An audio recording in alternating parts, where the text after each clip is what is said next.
Hey guys, welcome back to the NW Sportscast. Let's talk about that game last night really quickly. Ryan Bliss, he was the hero last night. Not that he was the guy who did everything. That would be J.P. Crawford and Cal Raleigh. But Ryan Bliss, he finally showed off his real potential as a member of this Mariners team. Now, he already had a couple of walks going into last night, but he didn't have his first career base hit yet. Well, that all changed. Last night, Ryan Bliss going 1 for 2 with his first career major league hit, and he also walked 2 more times. So he now has 4 walks in his first 3 big league starts. That is really, really impressive stuff from the rookie Ryan Bliss.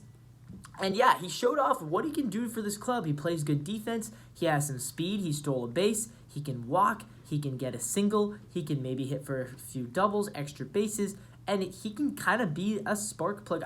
I hate the word spark plug. I mean, we called Clase a spark plug, and he wasn't really. But I honestly think Ryan Bliss is going to play at a major league level. And I think that he is, there's a good chance that in a couple of months, we're talking about Ryan Bliss as the everyday second baseman, even with Polanco healthy. That's how good I think Ryan Bliss can be.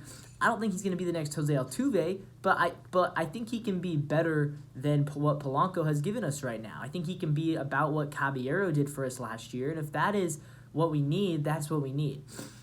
So congratulations to him. It certainly felt like a blissful victory, 9-0 over the Los Angeles Angels. We were so good yesterday against starting pitcher Reed Detmers. He actually got sent down to AAA. That is how much we dominated the Angels in today's ball game. So that is obviously great to see. J.P. Crawford, he was also a huge hero. He is my player of the game as he crushed a grand slam to put the Mariners up 5-0. That was, I believe, in the 4th inning. And then Cal Raleigh, he clutched up as well with a 2-out, 2-run double later on in the game. Julio knocked in a couple of runs. Julio going 3 for 4 with 3 singles. So one of those days for Julio as he continues to raise his batting average. The power maybe is coming along. He does have a couple of home runs in the past week, but still right now he's mostly been a singles merchant. But hey, sometimes you need a guy who can just get on base, and if that's what Julio's going to do, and combine that with a good defense, good speed, I'm not going to complain. I do think he has kind of turned a bit of a corner here, so hopefully that continues.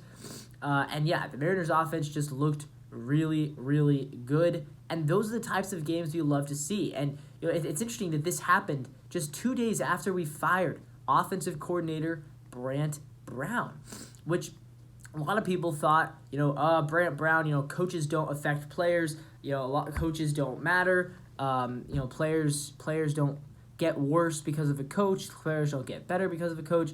I don't know, guys. I seem to think coaches have at least a little bit of an impact on the game. Maybe not a humongous impact because obviously it is still up to the players, but I do think when your coach is in your ear telling you something, you're going to try to do what the coach is asking you to do. At least that's from my experience playing baseball in middle school and high school. Whenever I was in a slump, a coach was always trying to help me get out of said slump. So maybe the guy like Brant Brown was in the ears of a Garver or a Polanco or a Haniger or even a Julio and a Cal, trying to give them tips on how to get out of a slump, and maybe those tips just weren't translating. I don't know, maybe they felt like he was putting too much pressure on them, or maybe he was just a scapegoat. But either way, in the 2 games since we fired Brant Brown, we scored 5 runs, and then we scored 9 runs. So 14 total. We've averaged 7 runs a game without Brant Brown. And with Brant Brown, we were averaging about 3 runs a game. So, is that something that's going to continue? Obviously, we're not going to score 7 runs a game for the rest of the season. If we did, we'd be the greatest team of all time. But if we can just average 4.5 runs a game like we were doing last year, we were averaging 4.6 runs a game. If we can just do that with as good as our pitching has been, we're going to win a lot of games. But if you're only averaging 3.6, 3.8 runs a game, that is not sustainable for success, and we know this. And so, obviously, we're winning the division. It feels silly to complain about the offense being bad, but I still think it's worth talking about, and I'm very happy that the offense has looked really, really good over the past 2 days. Well, that's all I have to say, guys. I'll see you guys later for another post-game later today, or it might be Mr. Carter you'll be seeing, so we'll see about that. But with that being said, this is the NW Sportscast. Please like the video, subscribe to the channel, hit the bell for notifications, and comment down below what are your predictions for Ryan Bliss over the rest of the MLB season. I'll see you guys next time, and as always, go Mariners.